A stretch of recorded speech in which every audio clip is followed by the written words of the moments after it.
그러니까 이제 11월 다음 주면 또 11월이에요.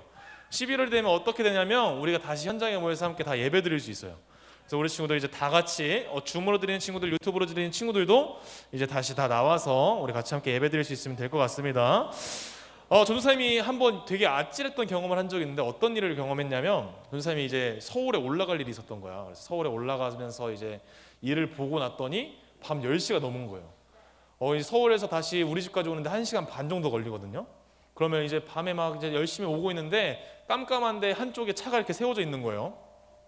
차가 한쪽에 저렇게 세워져 있는데 뒤에 정말 이제 아장아장 걸어다니는 한 3, 4살 정도 되는 아이가 이렇게 걸어 나오고 있는 거야. 고속도로 이렇게 달리고 있는데 옆에 갓길에 차가 깜빡깜빡이고 있고 전도사님 차는 옆을 지나가고 있는데 애기 한 명 이렇게 걸어 나오는 거예요. 근데 전도사님이 옆에 지나가는데 애가 갑자기 뛰는 거야. 애가 갑자기 뛰면서 전도사님 차 앞쪽으로 이렇게 들어오려고 하는 거예요. 전도사님이 그래가지고 엄청 깜짝 놀랐던 기억이 있어요. 근데 다행히 뒤에 아버지가 있어가지고 이 애를 붙잡아가지고 전도사님이 되게 놀랐던 기억이 있어요. 근데 우리가 생각했을 때 다행히 부모님이 있어서 좀 그냥 아찔한 경험일 수 있었지만 만약에 부모님이 없었으면 어떻게 됐을까? 전도사님 지금 여기 못 있겠죠? 경찰서가 있겠죠. 네, 경찰서가 있겠죠. 근데 사실 전도사님이 잘못한 건 아니에요. 왜냐하면 고속도로를 달리고 있었고 옆에 차를 세우면 안 되는데 차를 세워놨고 아이가 들어온 거니까 사실 잘못한 건 아닌데 그럼에도 사실 되게 위험한 상황인 거죠. 그런데 다행히 부모님이 있으면 어떻게 돼요? 방금 전에 그 정말 아찔하고 경험하기 끔찍한 정말 그런 사건들이 그냥 아찔한 경험 정도로 끝나는 거죠. 전도사님이 이렇게 편하게 우리 친구들한테 이야기할 수 있게 되는 거예요. 사실 이 부모님이 있고 없고에 따라서 우리가 안심이 되기도 하고 정말 말도 안 되는 끔찍한 일을 경험하는 거죠. 우리 친구들 이런 깜깜한 길 걸어가 본 적 있어요? 혼자 걸어가면 어때요? 괜찮아요? 혼자 걸어가도 괜찮을 수 있는데 어떨 때는 진짜 깜깜한 골목길에 막 전등 하나도 없고 아무것도 없는 그냥 깜깜한 길 걸어갈 때 갑자기 핸드폰 후레쉬를 켜면 돼. 뒤를 계속 돌아보게 되고 아찔한 약간 뭔가 뒤에서 소름 끼치잖아요. 혹시 누가 쫓아오는 거 아닐까? 전도사님 그래. 전도사님이 키가 이렇게 큰데 혼자 걸어가다 약간 살짝 되게 소름 돋는 적이 몇 번씩 있었어요. 그런데 만약에 이 길을 친구들이랑 같이 걸어가거나 부모님이랑 같이 걸어가면 어때요? 무섭긴 한데 약간 친구들하고 같이 걸어가면 어때요? 그냥 되게 스릴 넘치는 약간 체험을 하는 것처럼 변하게 되죠. 만약에 우리 친구들 혼자서 저길 간다고 생각해봐. 귀신의 집 혼자 들어간다고 생각해봐. 괜찮아? 별로 안 괜찮을 것 같은 너네? 나중에 너네 한번 혼자 들어가봐. 귀신의 집을 혼자 들어가려고 하면 되게 무서워요. 그런데 친구들 한 3, 4명 같이 끌고 들어가면 어때요? 되게 시시해요. 되게 시시한 것 같아요. 그런 것처럼 우리가 상황은 하나도 안 변해도 누구랑 함께 하는지에 따라서 되게 180도 변하는 걸 많이 느끼게 되는 것 같아요. 우리 친구들이 만약에 번지점프대에 올라갔는데 내가 의지할 수 있는 번지점프 줄이 없어요. 그러면 그건 뭐예요? 그건 스릴러예요. 스릴러. 범죄 스릴러가 되는 거예요. 근데 그 번지점프 줄이 있으면 뭐예요? 약간 무섭고 아찔하긴 하지만 그냥 약간 익스트림 스포츠가 되는 거죠. 이런 것처럼 우리가 계속해서 이렇게 누구랑 같이 있는지 어떤 상황인지는 변하지 않더라도 누구랑 함께 있는지에 따라서 변하게 되는 것 같아요. 그래서 오늘 말씀 우리가 어디 읽을 거냐면 사무엘상 17장 45절의 말씀 우리 같이 한번 찾아볼게요. 사무엘상 17장 45절의 말씀. 우리 성경책 없는 친구들은 손 들면 우리 뒤에 부장선생님께서 성경책 갖다 드릴 거예요. 사무엘상 17장 45절. 사무엘상 17장 45절. 한 절의 말씀이니까 잘 찾을 수 있을 거야. 어디 있냐면 삿룻삼에 있어요. 삿룻삼. 잘 찾았어.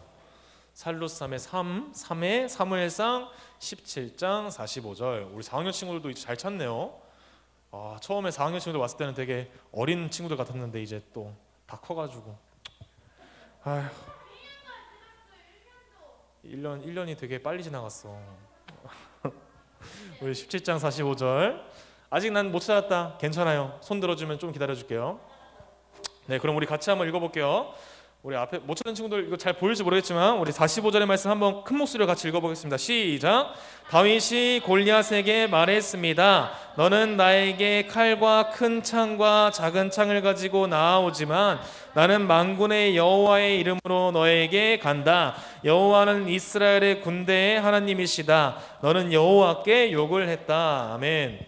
오늘 말씀을 보면 되게 우리가 잘 알고 있는 말씀이죠. 우리 다윗 모르는 친구 있어요? 네, 다윗 모르는 사람 없어요. 골리앗 모르는 사람 있어요? 사실 우리가 교회를 안 다니는 친구한테 물어봐요.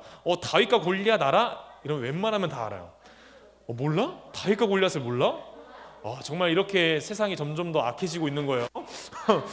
다윗과 골리앗은 사실 교회 안 다니는 친구들한테, 성경 모르는 친구들한테 물어봐도 웬만하면 다 알아요. 왜냐하면 골리앗이 약간 그 게임 캐릭터에도 많이 등장하고, 또 다윗은 웬만한 사람들 다 아는 것 같아요. 그런데 오늘 우리가 말씀을 보면 사실 우리가 앞에 보자. 자, 괜찮아 얘들아. 자, 그래서 다윗과 골리앗의 이야기 모르는 사람 없어요. 그래서 우리가 다윗과 골리앗의 전쟁의 싸움 이야기를 다 생각하면 누가 이겨요? 다윗과 골리앗이랑 싸워서 누가 이겼어요? 너네 모르니? 골리앗이 이겼으면 좋겠지만 다윗이 이겼어요. 우리가 웬만하면 다윗이 이겼다는 이야기도 다 알고, 그래서 사실 이 둘이 싸웠다는 이야기 들으면 긴장감이 하나도 없어요. 다윗이 다 이긴 이야기인데 라고 생각할 수 있지만, 사실 오늘 이야기는 이스라엘의 정말 역사가 뒤흔들렸던 엄청난 큰 사건이에요. 이 위기의 순간 속에서 하나님께서 이 이스라엘을 구원하시는 이야기였던 거죠. 그래서 오늘 말씀을 한 문장으로 정리한다면 우리 같이 한번 읽어볼게요. 시작! 상황이 아닌 하나님만 바라봐요 라고 할 수 있어요. 오늘 말씀을 통해서 우리 변하는 상황 속에서 흔들리지 않고 나와 함께 하시는 그 하나님을 믿고 나아갈 수 있는 우리 친구들이 되길 기도합니다. 자, 그래서 오늘 말씀에 보면 우리가 저번 주에 무슨 얘기 나눴어요? 사울 왕을 하나님께서 떠나신 다음에 누굴 선택하셨죠? 누굴 선택했을까? 막내 아들, 이새의 막내 아들 다윗을 선택하세요. 그 다윗을 선택했는데 그 이후에 무슨 일이 일어나냐면 이제 블레셋이 이스라엘에 쳐들어온 거예요. 근데 우리 친구들이 이 블레셋은 솔직히 좀 기억할 만해. 왜냐하면 성경 안에서 이 블레셋이 엄청 많이 등장하거든요. 근데 이 블레셋이 왜 등장하냐면 이스라엘하고 싸우려고 등장해요. 이스라엘하고 완전 원수 같은 나라였는데, 그래서 매번 이스라엘하고 맨날 싸워요. 근데 예전에 어떤 일이 있었냐면 이 사울 왕이, 하나님께서 아직 이 사울 왕을 버리지 않았을 때 사울 왕이 이스라엘 백성들을 데리고 블레셋과 전쟁을 하러 갔어요. 이겼을까 졌을까? 이겼어요. 그러니까 이 블레셋 사람들이 막 부들부들 떠는 거죠. 내가 쟤네한테 졌으니까 복수를 해야겠다 이 생각이 들어서 어떻게 하냐면 이제 다시 군사를 이끌고 이스라엘 앞에 쳐들어오게 되는 거예요. 다시 군사를 일으키게 되는데 누굴 데리고 나오냐면 이 골리앗을 데리고 나와요. 우리 친구들 골리앗 키가 몇인 줄 알아요? 180? 2m? 3m? 10m는 아닐 거야. 자, 우리 골리앗의 키에 대해서 이렇게 성경에서 나와 있는데 6규빗 한 뼘이라고 나와요. 6규빗 한 뼘. 6m 한 뼘이야?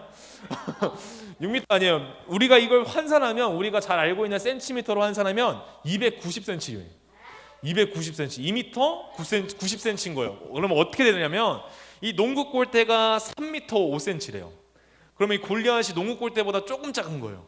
서장훈 키가 몇인 줄 알아요? 우리 서장훈 보면 어떻게 볼까? 우리 친구들 서장훈 보면 고개가 꺾여서 약간 진짜 뒤로 막 이렇게 붙어야겠죠? 이 서장훈 키가 몇이냐면 2m 7이래요. 근데 이 2m 7보다 골리앗은 얼마나 더 큰 거예요? 80 뭐? 83. 83이나 더 큰 거예요. 83cm나. 사실 우리가 이 서장훈이 농구할 때 어디 맡아요? 수비 중에 센터를 맡아요. 센터가 어떤 포지션이냐면 키가 제일 커서 공을 막을 수 있는, 수비할 수 있는. 우리가 사는 이런 집에서 못 살 거야. 여기 있으면 지금 허리를 굽히고 있겠지? 약간 하여튼 그 정도로 되게 큰 2m 90cm나 되는 사람이라고 이야기하는 거죠. 정말 농구 골대와 비슷하게 생긴 사람을 데리고 나와서 이스라엘 백성들하고 전쟁하려고 나와 있는 거야. 생각을 해봐요. 우리가 키가 다 대부분, 전사님도 엄청 큰 편이지만 대부분 170 정도가 평균이잖아요 지금. 근데 이스라엘 당시에는 사울이 가장 큰 키라고 그래요. 거기서 사울이 가장 큰 키라고 하는데 2m 90은 아니었을 거 아니에요. 결과적으로 이 골리앗보다 큰 사람이 이스라엘에 있어요 없어요? 한 명도 없는데 이 블레셋 사람들이 이스라엘과 전쟁하러 나오는데 2m 90이나 되는 이 블레셋을 데리고 나온 거예요. 근데 이 사람이 그냥 나오면 그래도 좀 괜찮은데 뒤에 서 있기만 하면 저 사람 뭐야 이 정도 하고 끝날 텐데, 갑옷을 입고 나오는데 갑옷이 총 몇 킬로냐면 57kg예요. 친구들 몸무게 57kg 이상 손 들어봐. 손 안 들겠지? 나는 57kg 이상인데 전우사님 한 반 토막 되는 양의 갑옷을 입고 있는 거예요. 엄청난 사람이지. 그러니까 너네 57kg 들 수 있어 없어? 이거 마이크 조금만 줄여주실래요? 하울링이 계속 나서 57kg 들기 약간 힘들어. 너네 지금 몸무게 제일 많이 나간 사람이 한 40에서 50 정도 됐던데 친구를 이렇게 들고 다니는 거야 계속. 근데 그걸 하면서 전쟁을 할 수 있으려면 이 57kg가 전혀 무겁지 않아야지만 전쟁을 할 수 있잖아요. 친구를 방패로 삼는 정도죠. 그러니까 골리앗이 엄청나게 힘이 세고 키가 큰 사람이었던 거예요. 근데 이 사람이 나와가지고 계속 무슨 얘기를 하냐면 이런 이야기를 해요. 계속해서 서서 골리앗이 막 서가지고 막 소리를 질러. 뭐라고 소리 지르냐면, 야 너네 싸우려고 준비하고 있냐? 너네 왜 싸우려고 해? 나는 블레셋 사람이고 너네는 사울의 종들 이스라엘 사람들인데, 너네 이스라엘 사람 중에 나 이길 수 있는 사람 한 명만 딱 나와봐. 그래서 너네가 나 이기면 내가 그냥 블레셋이 내가 졌습니다 항복하고 들어갈게 라고 이야기하는 거예요. 나만 이기면 돼 라고 이야기하는 데서 이스라엘 백성 중에 나갈 수 있을까요 없을까요? 없어요. 왜냐하면 2m 90에다가 57kg 되는 갑옷을 입고 막 큰 창 들고. 여기 써져 있어. 이스라엘 사람들은 모르겠지? 그래. 성경에서 그렇게 나와 있어요. 어쨌든 되게 큰 갑옷을 입고 창을 들고 나와 있는 2m 90이나 되는 이 거인하고 싸울 수 있는 사람은 한 명도 없었을 거예요. 그래서 뭐라고 이야기하냐면 성경에서 이스라엘 사람들이 두려워 떨었습니다. 사울과 이스라엘 사람들이 그 앞에 서가지고 두려워 떨었습니다 라고 기록될 정도로 사람들이 되게 무서워했던 거죠. 아무도 이렇게 이스라엘 사람들이 골리앗하고 싸울 생각을 한 명도 못하는 거예요. 만약에 이 골리앗과 나와서 이스라엘 장수 중에 한 명이 나와서 싸워요. 그러면 이스라엘 장수가 이 이스라엘 전체에 있는 사람들 중에서 제일 싸움이 잘하는 사람이 나올 거 아니에요. 근데 그 사람이 딱 나왔어요. 골리앗하고 싸움을 해요. 근데 이스라엘에서 제일 싸움 잘하고 전쟁 잘하는 사람이 죽었어요. 그러면 이스라엘 사람들 중에 골리앗을 이길 수 있는 사람이 있어요 없어요? 아무도 없기 때문에 그게 너무 두려운 거예요. 우리나라에서 제일 강하고 되게 뛰어난 장수가 나가서 싸워서 지면 이 블레셋한테 이길 수 있는 방법이 없잖아요. 그래서 이 사람들이 두려워가지고 이스라엘 백성들이 두려워서 이렇게 40일 동안 골리앗이 나와가지고 너네 뭐 겁쟁이야, 너네 정말 아무것도 못하지, 나랑 싸워서 이기면 내가 항복해준다니까 이렇게 이야기해도 아무도 나오지 못하고 있는 거죠. 근데 그때 누가 오게 되냐면 이새의 아들이었던 다윗이 오게 돼요. 다윗이 전쟁터에 온 이유가 뭐였냐면 싸움을 하려고 온 게 아니었어요. 뭐였냐면 이 이새의 첫째 아들, 둘째 아들, 셋째 아들이 거기 전쟁터에 있었는데 그 전쟁터에 있는 형들한테 도시락 전해주러 간 거예요. 도시락. 형들 잘 싸우고 있어? 밥 먹고 해. 이렇게 하려고 했던 거예요. 그러니까 한마디로 뭐냐면 우리 친구들 만약에 이러면 안 돼. 좋지 않은 예야. 패싸움을 해요. 우리 학교하고 다른 학교하고 싸워요. 그러면 친구들 많이 데리고 가요? 아니면 몇 명만 데리고 가요?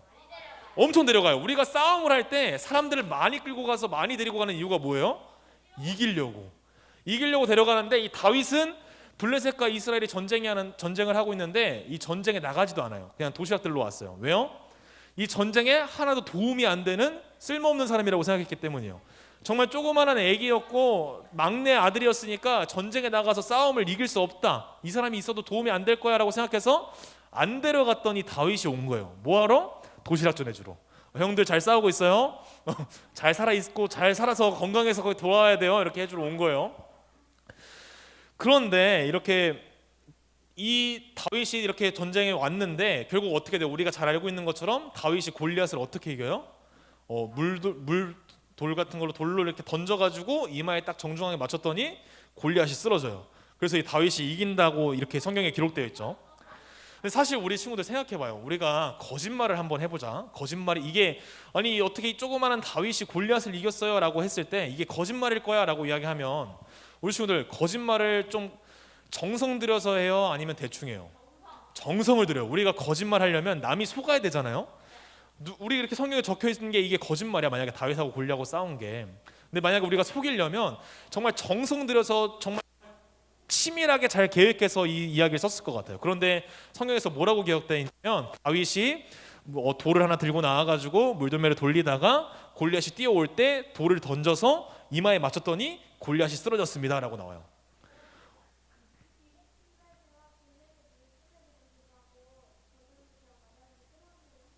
그러니까 만약에 우리 친구들이 생각해서 거짓말이라고 한다면 이렇게 쓸 거예요?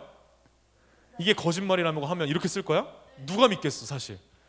아무도 안 믿을 거예요 이렇게 쓰면. 근데 성경에서 뭐라고 기록되냐면 막 다윗이 무슨 꾀를 내가지고 이겼다, 아니면 다윗이 엄청나게 지혜로운 사람이어서 이렇게 뭐 전략을 세운 다음에 땅에다가 뭘 잠깐 파놓은 다음에 이 골리앗이 여기를 밟으면 넘어지게 해가지고 뭐 어떻게 해가지고 어떻게 해서 가까스로 이겼다 이렇게 기록되어 있는 게 아니라 뭐라고 기록되어 있냐면 돌을 들고 나가서 휙휙 돌리는데 골리앗이 뛰어와요. 돌을 탁 던졌는데 이마에 콱 맞더니 골리앗이 쓰러져요. 그리고 그 골리앗에 가가지고 골리앗의 칼을 뺏어서 골리앗을 이겼습니다라고 나와 있는 거죠. 우리가 생각했을 때 되게 현실성 없는 이야기를 적어놓은 것 같아요. 그런데 반대로 이야기하면 이게 거짓말이라면 이렇게 안 적었을 거예요. 왜냐하면 어떻게든 믿게 해야 될 거 아니야. 사람을 거짓말을 하는 이유가 뭐야? 믿게 하려고 하는 거잖아요. 근데 이렇게 단순하게 적혀져 있는 이유가 무엇이냐면 이 다윗이 이긴 이유가 다윗이 잘 싸워도 아니고 잘 싸워서도 아니고 지혜가 엄청나게 뛰어나서도 아니고 딱 한 가지의 이유 때문에 다윗이 이겼다고 성경에서 기록하고 있어요. 뭐라고 기록하고 있냐면 전사님 읽어줄게요. 다윗이 골리앗에게 말했습니다. 너는 나에게 칼과 큰 창과 작은 창을 가지고 나아오지만 나는 만군의 여호와의 이름으로 너에게 간다. 여호와는 이스라엘 군대의 하나님이시다. 너는 여호와께 욕을 했다라고 이야기해요. 다윗이 이길 수 있는 이유에 대해서 자신의 지혜나 능력이나 싸움을 잘해서 이겼다고 이야기하잖아요. 또 뭐 우연한 기회나 찬스가 있어가지고 골리앗이 방심해서 이겼다고도 하지 않아요. 성경에서는 그냥 골리앗의 죽음에 대해서 최대한 단순하게, 사실 조금만 똑똑한 사람이면 에이 말도 안 되는 이야기야 라고 할 정도로 단순하게 표현을 하고 노력하고 있는 거죠. 골리앗이 달려오는데 다윗이 돌을 맞추고 이겼다고 이야기하는 거예요. 다윗이 이긴 이유가 무엇이냐면 하나님께서 다윗과 이스라엘과 함께 하시기 때문에 이겼다라고 성경에서 말하고 있는 거예요. 상황이 하나도 바뀌지 않았는데 하나님께서 이스라엘 군대의 하나님이시고 너는 하나님을 욕한 사람이야, 너는 하나님의 적이야 라고 이야기했기 때문에 하나님께서 이 전쟁에서 이 다윗이 골리앗을 이길 수 있게 하셨다고 이야기하는 거죠. 전도사님이 요즘에 이제 집에 가면, 예전에는 아빠, 엄마, 형, 그 전도사님 이렇게 4명이서 같이 있었는데 이제 좀 모습이 바뀌었어요. 저한테 조카가 2명이나 생겼어요. 첫째 조카가 3살, 둘째 조카가 이제 태어난 지 3개월 됐어요. 그러면 예전의 모습하고 너무 달라진 게 뭐가 있냐면 집이 너무 시끄러워. 너네 3살짜리 애들이랑 있어봤어? 애들 가만히 있어요, 안 가만히 있어? 애들 가만히 있잖아. 계속 움직여. 유튜브 보여주면 되는데 유튜브를 또 안 보여줘요. 어릴 때부터 유튜브 보여주면 좀 안 좋다고, 눈 나빠질까봐 안 보여준단 말이에요. 그러면 애가 한 오후 4시에 만나요. 4시에 만나서 집에 9시에 갈 때까지 한 번도 얘는 멈추지 않아요. 멈출 때 딱 한 번 있어. 언제냐면 가은이거든요, 조카 이름이. 가은아 우리 그림 그리자 하면 이제 앉아가지고 뭐 고래 그려주세요 하면 고래 그려주고 이렇게 하는데 그 이후에는 하나도 안 멈춰요. 근데 얘가 진짜 흥이 많아요. 조카가 엄청 흥이 많아서 뭘 하냐면 소파에서 계속 뛰어내려요. 소파에서 계속 뛰어내려. 우리 친구들도 어릴 때 많이 해봤을 거야. 점프를 되게 많이 하잖아. 근데 우리 친구들 그냥 애가 소파에서 막 점프하고 뛰어내린다고 하면 위험해 보여요, 안 위험해 보여요? 평범한 정도야? 선생님은 되게 애가 다칠까봐 막 발이 부러지면 어떡하지, 접지르면 어떡하지, 되게 걱정이 되는 거죠. 왜냐면 소파가 좀 높아. 근데 애가 키가 작으니까 막 진짜 온 힘을 다해서 점프를 한단 말이에요. 약간 너네가 그 놀이터 미끄럼틀 위에서 점프하는 것 같은 느낌이야. 그 정도 괜찮아? 한 이 정도. 애들은, 조카는 이 정도. 어쨌든 전사님이 보기엔 너무 이제 약간 불안해 보이고 두려워 보이는 거예요. 그런데 이게 하나도 위험하지 않아요. 왜요? 왜 위험하지 않을까? 이 조카가 그냥 소파에서 뛰어내리는 게 아니라 먼저 쳐다봐요. 주위에 누가 있는지. 그러면 삼촌, 제가 삼촌이잖아요. 삼촌이나 엄마 아빠가 앞에 서 있어요. 그럼 애가 어떻게 하냐면 씩 웃어요. 왜 웃어? 자, 잘 들어. 나 이제 뛰어내릴 거야. 넌 뭐 해야 돼? 넌 잡아야 돼. 이렇게 이야기하는 거예요. 선생님한테 자, 나를 보면서 씩 웃으면서 자, 이제 나 뛰어내릴 건데 너 안 잡으면 나 다칠걸? 자, 난 뛰어내린다 하면서 뛰어내려요. 그럼 전도사님이 어떻게 해요? 온몸을 다해서 잡는 거죠. 그래서 얘는 위험해요, 안 위험해요? 하나도 안 위험해요. 그냥 재미있게 노는 놀이일 뿐인 거죠. 그런데 만약에 전도사님이 안 잡아줬어요, 얘 어떻게 할까?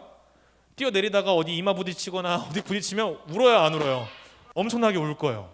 이 아이가 뛰는 이유는 뭐예요? 앞에 지켜줄 수 있는 사람이 있기 때문이에요. 우리가 소파 위에서 뛰는 행동은 다칠 수도 있는 위험한 일이죠, 3살짜리 아이한테는.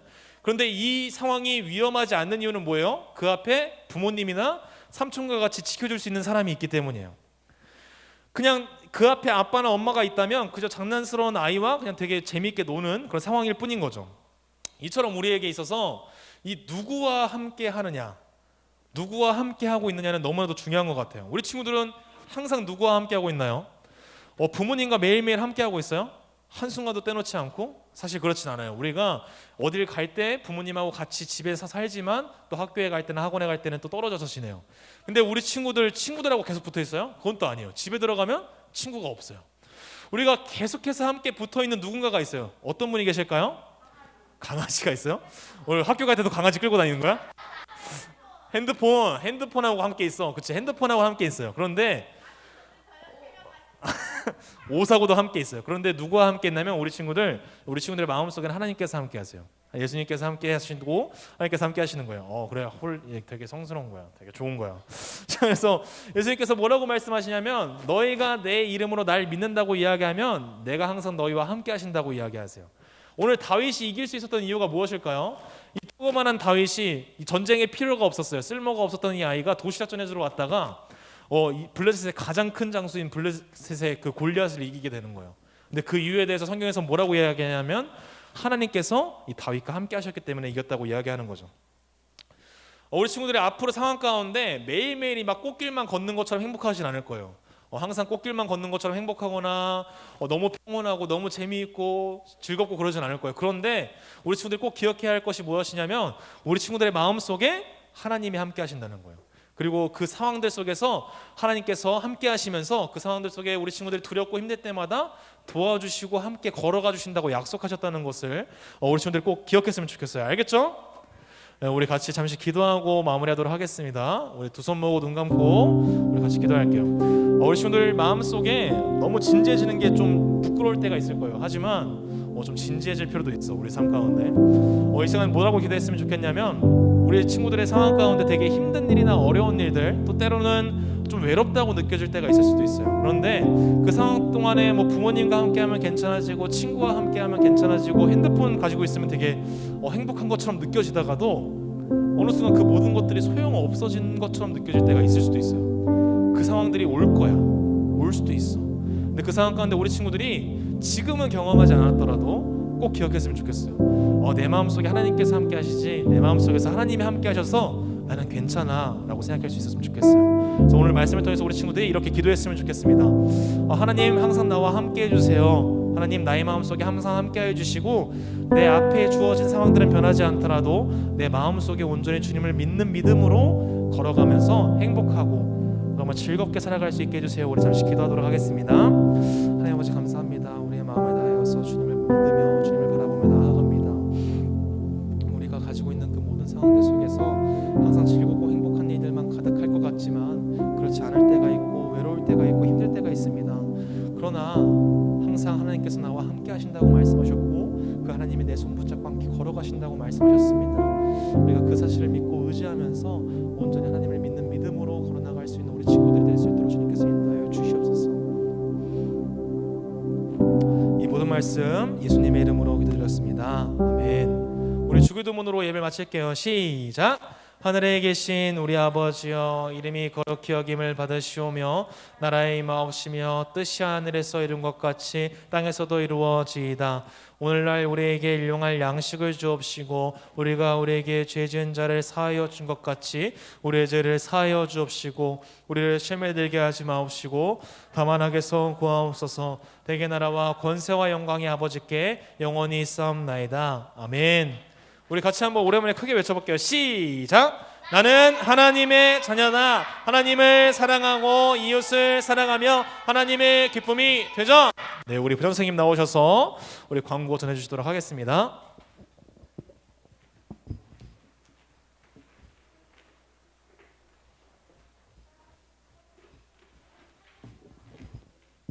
예, 정말 반갑습니다. 이렇게 열 맞춰가지고 딱 앉아 있는 모습이 정말 하나님께서 기뻐 받아주실 예배를 하나님께 드렸다라는 생각이 들어요. 예배드린 우리 친구들 또 우리 4층에서 예배드린 우리 선생님들 진심으로 환영하고 축복하고 하나님 받으실 만한 예배 드린 것을 감사합니다. 11월부터 우리 큐티반을 이제 시작할 거예요. 그래서 여러분들 큐티반을 하지 않더라도 여러분들 스스로 가정에서 큐티나 이런 것들을 했으면 좋겠어요. 그래야지 여러분들이 하나님과 관계가 더 이렇게 가까워지는 거예요. 그래야지 친밀해지는 거예요. 친구가 왜 친밀해요? 매일 전화하고 매일 만나고 해서 친해지는 것처럼 그렇게 큐티를 했으면 좋겠습니다. 그리고 11월 28일 날 우리 달란트 잔치를 계획을 하고 있어요. 11월 마지막 주니까 우리 이제 딱 한 달 남았어요.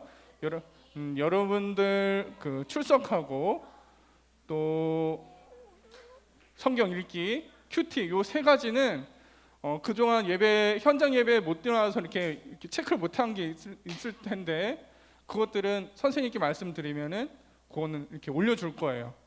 그런데 뭐 기도 이런 건 안 되고 큐티, 성경 읽기, 출석 요거는 이날 출석했습니다. 이날 성경 읽었습니다. 이날 했습니다라고 하면 선생님한테 올려주시면은 달란트에 반영을 할게요. 그리고 우리 노회 대회를 하고 있는 노회 대회 접수를 받고 있는데 성경 고사하고 우리 찬양 율동 이렇게 두 가지에 대해서 하고 있는데 우리 성경 고사는 한 명이 신청을 했어요. 여러분들도 성경 고사 뭐냐면은 우리 공과의 내용을 1과서부터 44과를 정리한 걸 시험을 보는 거예요. 공부를 해가지고 이걸 보는 사람이 있어. 왜 볼까요? 이걸 한번 하게 되면 이 성경을 한번 훑는 거야. 거의 대단한 성경에 대한 지식을 얻게 되고 하나님에 대한 지식을 얻게 되는 거예요. 요 짧은 2-3주 만에 엄청난 효과를 받을 수 있는 거죠. 공부를 하는 거니까 하나님에 대해서 이렇게 하니까 오늘까지 신청을 받고 그 당일날에도 신청할 수 있으니까 여러분들 고민해 주시고 접수해 주시면 좋을 것 같아요.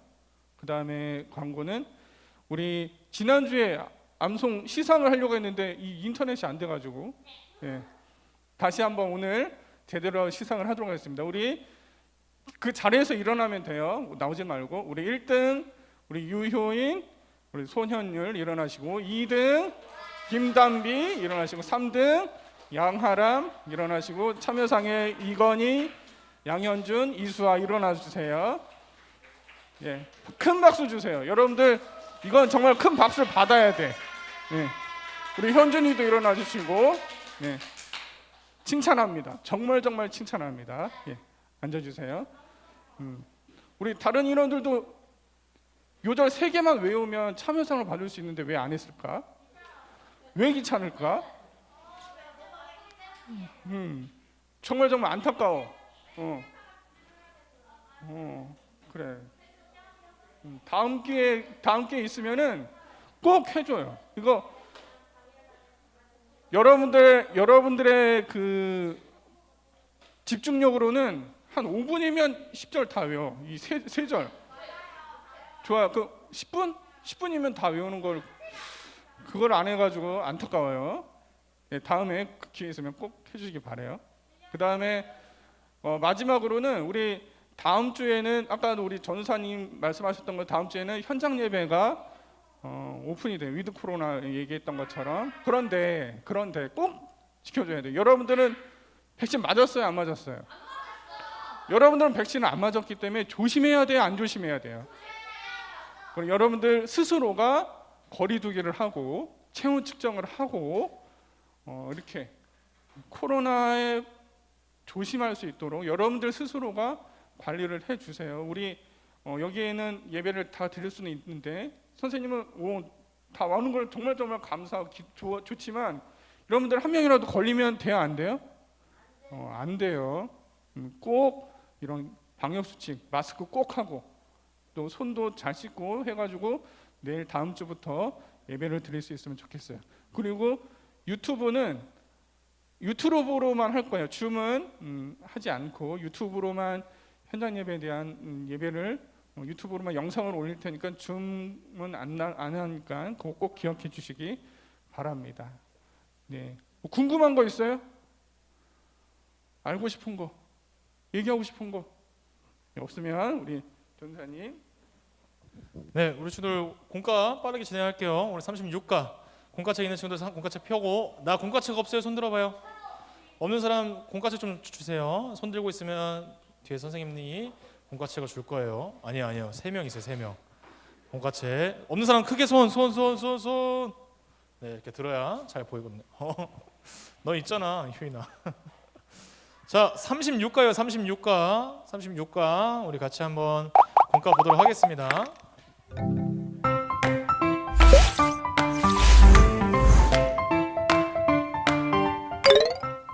친구들 안녕하세요. 오늘은 36과입니다. 36과 책을 한번 펴보도록 하겠습니다. 36과 제목은 우리는 누구를 믿고 의지하며 나아가야 할까요? 입니다. 사무엘상 17장 말씀을 통해서 우리가 누구를 믿고 의지해야 되는지 배워보도록 하겠습니다. 말씀 속으로 한번 들어가 보도록 하겠습니다. 골리앗과 다윗의 프로필을 채우고 질문의 답을 적는 거예요. 먼저 다윗의 프로필을 한번 채워볼까요? 다윗은 양치기입니다. 다윗은 유대인이고 다윗의 키는 나와 있지 않지만 골리앗보다 작은 소년인 것 같습니다. 또한 다윗은 보호구가 없었어요. 다윗의 무기를 살펴볼까요? 사무엘상 17장 40절 말씀엔 다윗의 무기를 3가지로 기록하고 있는데요. 첫 번째로 막대기가 있어요. 다윗의 2번째 무기는 물매예요. 돌을 돌리는 도구입니다. 그리고 다윗의 3번째 무기는 돌 5개예요. 그럼 이제 골리앗의 프로필을 한번 살펴볼까요? 골리앗은 직업이 군인인 사람이에요. 그리고 골리앗은 블레셋 사람이고 골리앗의 키는 6규빗 1뼘이 돼요. 6규빗 1뼘. 골리앗은 여러 가지 보호구를 착용하고 있었는데요. 먼저 머리에는 노투구를 쓰고 있었어요. 골리앗의 2번째 보호구는 무게가 놋이 5,000세겔 되는 비닐 갑옷이에요. 놋이 5,000세겔 되는 비늘 갑옷입니다. 골리앗의 3번째 보호구는 놋 각반입니다. 각반은 발목 보호대 같은 거예요. 여기 보시면은 골리앗이 발목 보호대를 차고 있죠? 이제 골리앗의 무기를 살펴볼까요? 골리앗의 어깨에는 놋 단창이 있었어요. 사람들이 골리앗에게 스치기만 해도 칼에 비이는 겁니다. 골리앗의 2번째 무기는 철이 600세겔이 되는 창날이에요. 배틀채 같은 창자루가 또 있었습니다. 여기 오타가 있는데 여기 배틀은 어이입니다. 배, 틀이에요. 또 골리앗의 3번째 무기는 창과 방패가 있었습니다. 자, 다윗과 골리앗의 이 무기와 보호구를 비교해보면 어떤가요? 비교가 안 되죠. 그런데 우리가 먼저 골리앗의 보호구를 보면은 5,000세겔, 600세겔 이렇게 나와 있는데 우리가 이것을 한 번에 알아보기 쉽지가 않습니다. 그래서 이번 시간엔 골리앗의 키와 무기들을 센티미터와 킬로그램으로 환산을 먼저 해보도록 할게요. 6규빗 1뼘은 골리앗의 키를 가리키는 거죠. 골리앗의 키는 얼마나 될까요? 우리 함께 계산을 해보도록 할까요? 규빗은 45cm를 가리켜요. 45cm 곱하기 6은 270이죠. 골리앗의 키는 270 더하기 한 뼘은 반규빗을 가리키는 거예요. 반규빗은 45를 2로 나누면 되겠죠. 27.5. 골리앗의 키가 어떻게 나오죠? 297.5cm로 나와요. 2m 97cm예요. 5,000세겔은 골리앗의 갑옷을 가리키는 이제 무게인데 5000세겔은 얼마나 나올까요? 한번 계산을 해볼까요? 5000세겔 곱하기 11.42 57kg가 나오죠? 600세겔은 골리앗의 창날을 가리키는데 골리앗의 창날은 6.8kg가 되는 굉장히 무거운 창이었어요. 골리앗의 무기와 갑옷은 이렇게 무게가 많이 나가고 골리앗의 키는 매우 컸어요. 이것들이 무엇을 의미했을까요? 골리앗의 전투력을 의미한 거예요. 또한 골리앗은 이렇게 월등한 전투력으로 무엇을 의지했냐면 칼과 창과 단창을 의지했던 사람이에요. 반면에 다윗은 무엇을 의지했을까요? 45절 말씀을 보면 다윗은 여호와의 이름을 의지한 것을 알 수가 있어요. 여호와의 이름을 의지한 것은 무엇일까요? 바로 하나님의 능력을 의지한 거예요. 다윗과 골리앗이 싸우면 어떻게 될까요? 다윗은 지금 지켜주는 보호구가 하나도 없어요. 골리앗에게 한 대만 맞아도 치명상을 얻게 되는 상황이에요. 그렇지만 다윗은 그러한 불리한 조건에도 불구하고 여호와의 이름을 의지하며 나아갔어요. 여호와의 이름을 의지하며 나아갔을 때 다윗은 골리앗과의 전투에서 승리를 할 수가 있었습니다. 하나님의 백성은 여호와의 이름을 믿으며 나아가야 합니다. 우리 친구들도 어려운 일이 있을 때 또한 여러분들이 극복하지 못할 문제가 생겼을 때 하나님의 이름을 의지하며 나아가면 좋겠어요. 이제 생활 속으로 한번 들어가 보도록 할게요. 요즘 나의 삶 속에 하나님의 이름을 의지할 수밖에 없는 상황을 생각해보고 우리 기도를 하고 믿음으로 선포하는 시간을 갖도록 하겠습니다. 우리 친구들에게 두려운 상황은 무엇일까요? 선생님은 천국에 못 갈까봐 두렵기도 해요. 또한 선생님은 부모님이 아프실까봐 두렵기도 해요.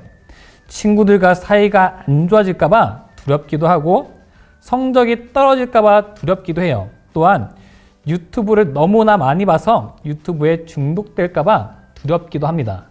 또한 선생님은 선생님 몸이 아플까봐 내 몸이 아플까봐 두렵기도 해요. 우리 친구들도 여기에다가 여러분들이 두려워하는 상황을 한번 적어 보도록 할까요? 또한 선생님은 나쁜 친구들하고 어울릴까봐 두렵기도 합니다. 여러분들은 어떤 두려움이 있나요?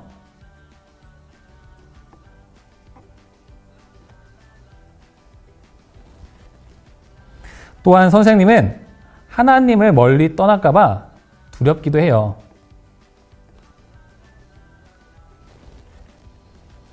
또한 선생님은 다른 사람들의 말을 이해하지 못할까봐, 다른 사람들의 상황을 이해하지 못할까봐 이해심이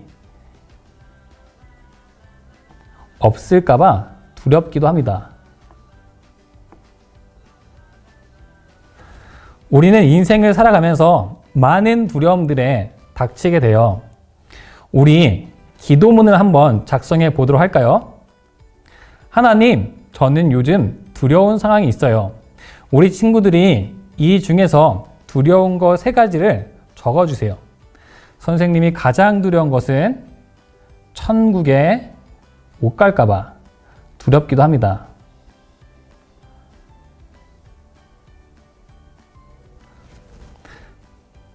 선생님은 유튜브에 중독될까봐 두렵기도 해요.